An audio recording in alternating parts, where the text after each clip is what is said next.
It was an emotional meeting, decades in the making. World War II veteran Marvin Strombo took this good luck flag off the body of a Japanese corporal in 1944, while behind enemy lines during the Battle of Saipan in the Western Pacific.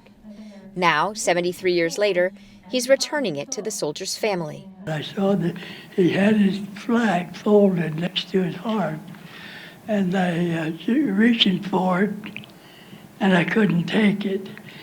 So, because I knew it meant so much to him. Strombo hesitated and made a promise.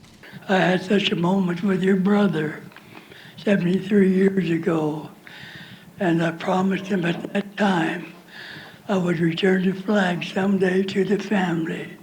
For years, the flag hung in his Montana home behind glass, until the 93-year-old former U.S. Marine connected with the Obon Society, a nonprofit that helps veterans return wartime flags to the families of fallen Japanese soldiers.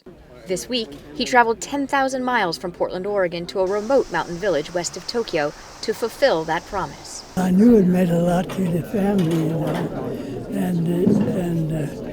because to me, I never did think I owned a flag. It was always theirs, and I'm just glad I got it back to you finally. It's been a long time. The soldier's name was YASUE Sadeo. He was 25 years old, and his siblings still recall the last meal he shared with them before shipping out: sushi and sweet mochi. Yasue's family never received any remains. They were told a year later that he had died somewhere in the Mariana Islands. His 89-year-old brother traveled there 20 years ago to try and imagine his older siblings' last days. War is such misery. I want to tell that to the young people attending here today. I want to take this opportunity to tell them our story.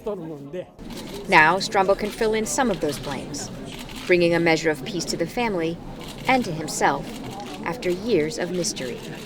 Gillian Flackis, Associated Press.